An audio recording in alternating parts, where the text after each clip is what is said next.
بسم اللہ الرحمن الرحیم۔ قرآن مجید اسلام کا پیش کردہ معجزہ ہے اور حضرت محمد صلی اللہ علیہ وآلہ وسلم نے اپنے دعوی نبوت کی سچائی اور حقانیت ثابت کرنے کے لیے اس کتاب کو معجزے کے عنوان سے پیش کیا، اور یہ پوری رہتی دنیا تک تمام انسانوں کو چیلنج کیا کہ اگر تم میری نبوت پر ایمان نہیں رکھتے ہو، اگر تمہیں میرے دعوے کی سچائی میں شک ہے، تو تم بھی اس کتاب جیسی کوئی کتاب لے آؤ، حتیٰ اس کے کسی ایک سورے کی مانند تم کوئی سورہ لے آؤ۔ یہ چیلنج آج بھی انسانوں کو مخاطب کر رہا ہے اور انہیں یہ دعوت دے رہا ہے، اور اگر تم یہ نہیں لا سکتے تو پھر یہ مان لو کہ یہ کتاب اللہ کی نازل کردہ کتاب ہے اور حضرت محمد اللہ کے نبی ہیں۔ قرآن مجید مختلف پہلوؤں سے معجزہ ہے۔ اس کا ایک واضح اور آشکار نمونہ قرآن مجید کا ادبی پہلو ہے جو ہم بیان کر چکے ہیں، اور اس کا دوسرا اہم پہلو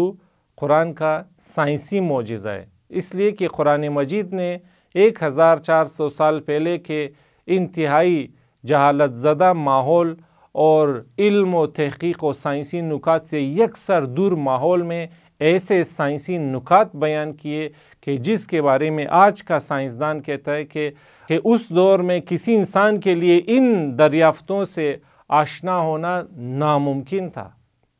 اس لیے کہ ان کے پاس وہ اوزار ہی نہیں تھے جو اتنی دقت کے ساتھ ان چیزوں کا مطالعہ کر سکیں۔ بس یہ کتاب کوئی معمولی کتاب نہیں، واقعی یہ اللہ کی نازل کردہ کتاب ہے۔ ان سائنسی حقائق میں سے ایک اہم نقطہ جو قرآن مجید نے اشارہ کیا، قرآن مجید نے انسان کی تخلیق کے جو مراحل ہیں اس کو بیان کیا۔ ظاہر انسان اپنی زندگی کے ابتدائی چند مہینے ماں کے پیٹ میں گزارتا ہے، ماں کے رحم میں گزارتا ہے، اور سالہ سال تک، کئی صدیوں تک انسانوں کے لیے اس کا مطالعہ ممکن نہیں تھا کہ انسان کے پیٹ میں بچے کی پیدائش کس طرح ہوتی ہے، ایک ماں کے پیٹ میں بچہ کن مراحل سے گزر کر دنیا میں آتا ہے، یہ ان کے لیے ناممکن تھا، اور یہ خود سائنسدان بھی مانتے ہیں۔ اس لیے کہ آج اگر یہ مطالعات ممکن ہوئے تو وجہ یہ کہ ہمارے پاس مائکروسکوپ ہیں، الٹرا ساؤنڈ جیسی مشینیں اور دوسری مشینیں جو دقت کے ساتھ ہمیں یہ مراحل دکھا سکتی ہیں، لیکن جب تک یہ مشینیں نہیں تھی تو ظاہر ایسا ایک کوئی مطالعہ بیان کرنا اور مراحل رشد و نمو کے مختلف مراحل بیان کرنا ناممکن تھا۔ لیکن قرآن مجید نے ان کی طرف 1400 سال پہلے اشارہ کر دیا، بیان کر دیا، جیسے کہ ایک آیت میں کئی آیات میں بیان ہوئی یہ بات، لیکن ایک آیت آپ کے لیے پڑھتا ہوں کہ سورہ مومنون کی آیت نمبر 12 میں ارشاد ہوا کہ ثم خلقنا النطفة علقة۔ قرآن اشارہ کر رہے کہ بچہ ماں کے پیٹ میں رحم میں کن مراحل سے گزرتا ہے، تو خدا فرماتا ہے ثم خلقنا النطفة علقة فخلقنا العلقة مضغة فخلقنا المضغة عظاما فكسونا العظام لحما ثم انشأناه خلقا آخر فتبارک اللہ احسن الخالقین۔ تو اس آیت میں دیکھیں بیان ہوا ہے ثم خلقنا النطفة، نطفہ یعنی پانی کا ایک قطرہ، یعنی قرآن کہتا ہے کہ انسان کی تخلیق ایک پانی کے ایک معمولی قطرے سے ہوتی ہے۔ سائنس بھی یہی کہتا ہے کہ جب بہرحال عورت اور مرد کا ملاپ ہوتا ہے تو اس سے ایک ایمبریو بنتا ہے جو سوئی کی نوک کے برابر ہوتا ہے، بالکل معمولی سوئی کی نوک کے برابر۔ اللہ تعالیٰ کہتے ہیں ہم نے نطفے کو علقہ بنایا، یعنی پانی کے اس قطرے کو جونک کی شکل دی، جونک جسے لیچ کہتے ہیں انگلش میں، وہی کیڑا جو خون چوستا ہے۔ قرآن مجید نے علقہ کہا کہ پانی کا قطرہ ماں کے رحم میں جونک کی صورت اختیار کرتا ہے، یعنی اس کے تخلیق کا دوسرا مرحلہ جونک کی شکل کا ہوتا ہے. یعنی جس طرح جونک خون چوس کر اپنی نشو و نما اور گروتھ بڑھاتا ہے، اسی طرح انسانی بچہ بھی اپنی زندگی کے تخلیق کے دوسرے مرحلے میں جونک جیسا بن کر ماں کے رحم سے خون کے ذریعے اپنی غذا حاصل کرتا ہے. اب جب ایمبریالوجی نے ان مراحل پر تحقیق کی تو عجیب و غریب طور پر انہوں نے بالکل تصدیق کی کہ واقعی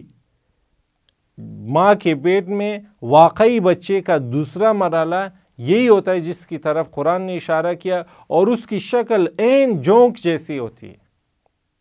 لیچ جیسی ہوتی ہے اسی شکل میں، اور اسی طرح وہ ماں کے رحم سے چپک کر خون حاصل کرتا ہے اور اس کے ذریعے اپنی گروتھ بڑھاتا ہے.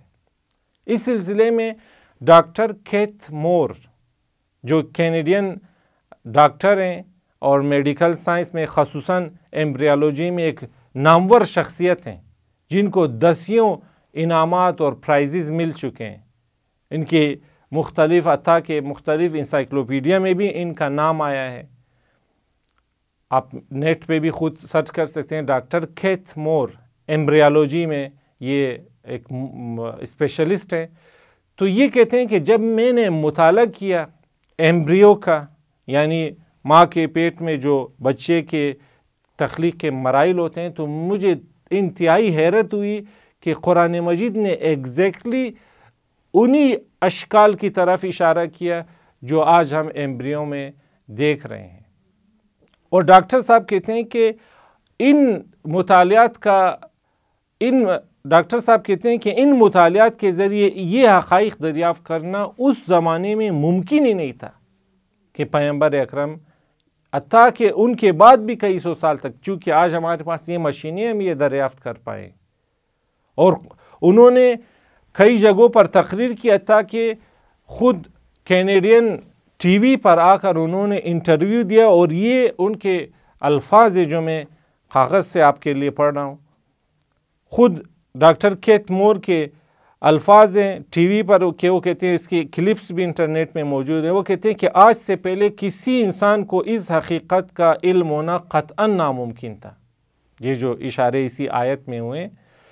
کیوں؟ اس لیے کہتے ہیں کیونکہ خوردبینی کیمرے حال ہی میں ایجاد ہوئے ہیں،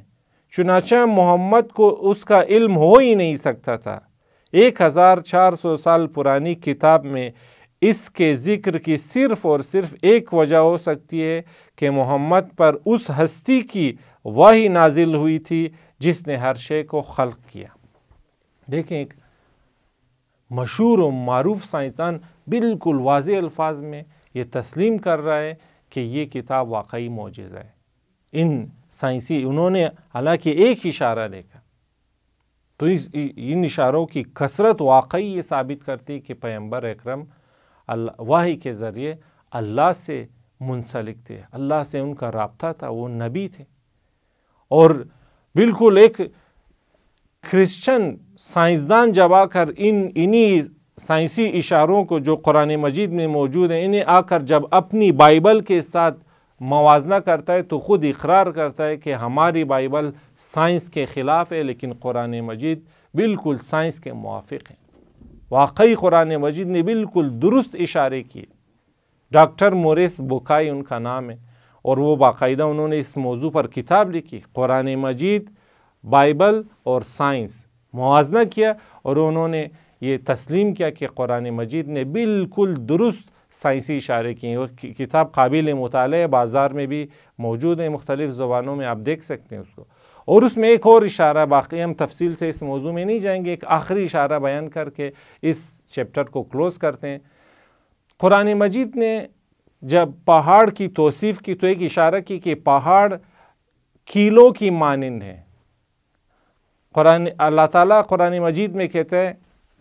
الم نجعل الارض مہادا والجبال اوتادا، الم نجعل الارض مہادا والجبال اوتادا، یعنی ہم نے پہاڑوں کو کیل قرار دیا ہے اور اب جب جیولوجی میں تحقیق ہوئی اور پہاڑوں کا مطالعہ ہوا جو اس سے پہلے ممکن ہی نہیں تھا کہ ہم زمین کھود کر محسوس کر سکیں کہ پہاڑ کیسے ہوتے ہیں کیسے نہیں ہوتے ہیں، اب جب یہ ممکن ہوا تو انہوں نے واقعی حیران ہوئے یہ دیکھ کر کہ جس طرح کیل کا تھوڑا سا حصہ دیوار کے باہر ہوتا ہے اور زیادہ تر حصہ دیوار کے اندر ہوتا ہے جب ہم کیل ٹھونکتے ہیں، تو واقعی پہاڑ بالکل کیلوں کی مانند ہے کہ ان کا جو حصہ ہم زمین کے اوپر دیکھ رہے ہیں اس سے چند گنا زیادہ حصہ زمین کے اندر گھڑا ہوا ہوتا ہے۔ اور جس طرح کیلوں کا کام یہ ہوتا ہے کہ چند مختلف چیزوں کو آپس میں جوڑ کر رکھتی ہیں، پہاڑوں نے بھی زمین کے مختلف تہوں کو آپس میں جوڑ رکھا ہے، اور یہ پہاڑ ہی ہیں جن کی وجہ سے زمین کا توازن برقرار ہے۔ اگر پہاڑ نہ ہوتے تو زمین میں زلزلے زیادہ آتے، زیادہ جھٹکے محسوس ہوتے، اور قرآن مجید نے اس کی طرف واضح اشارہ کیا کہ وَجَعَلْنَا فِي الْأَرْضِ رَوَاسِيَ أَن تَمِيدَ بِهِمْ، ہم نے زمین پر وزنی اور مضبوط پہاڑ قرار دیے ہیں تاکہ تم پر زلزلے نہ آئے، تم جھٹکوں سے محفوظ رہو۔ اور اس کو آج کی جیولوجی نام دیتی کہ آئسسٹیسی، یعنی زمین کا یہ توازن پہاڑوں کی وجہ سے قائم ہے۔ اور یہ دیکھ کر سائنسدان واقعی اقرار کرتے ہیں کہ حضرت محمد یہ کتاب واقعی اللہ کی طرف سے لائے تھے اور واقعی نبی ہیں۔ بہرحال ایسے کئی دسیوں اور اشارے ہم نے وقت کی گنجائش کو مد نظر رکھ کر چند ایک آیات کی طرف اشارہ کیا۔ اس کے علاوہ پودوں کے بارے میں، زمین کے بارے میں، پانی کے بارے میں، شہد کی مکھی کے بارے میں اور ستاروں کے بارے میں، مختلف حیوانات کے کئی سائنسی اشارے موجود ہیں، باوجود اس کے کہ قرآن سائنس کی کتاب نہیں ہے، قرآن ہدایت کی اور تربیت کی کتاب ہے، لیکن یہ سائنسی اشارے کر کے، یہ سائنسی حقائق بیان کر کے قرآن مجید دراصل ان غافلوں کو متوجہ کرنا چاہ رہا ہے جو قرآن کے معجزے ہونے پر شک رکھتے ہیں۔ اور قرآن کہتا ہے کہ آپ خود سوچئے کہ آج جہاں آپ اتنی ترقی کے باوجود انہیں دریافت کر پائیں تو 1400 سال پہلے کا وہ انسان، وہ محمد جو اس جہالت زدہ معاشرے میں رہتا تھا جہاں صرف 17 لوگوں کو لکھنا آتا تھا اور وہ سائنسی ایک سردور تھے، کس طرح اس نے اتنے متعدد سائنسی حقائق بیان کیے جو آج ہو بہو ثابت ہوتے جا رہے ہیں۔ اس کا مطلب یہ ہے کہ جس طرح ڈاکٹر کیتھ مور نے بھی کہا کہ اس کی صرف ایک وجہ ہو سکتی ہے کہ حضرت محمد صلی اللہ علیہ وآلہ وسلم پر خالق کائنات کی وحی ہوتی تھی، اور اسی سے قرآن کا معجزہ ثابت ہو جاتا ہے اور حضرت محمد کے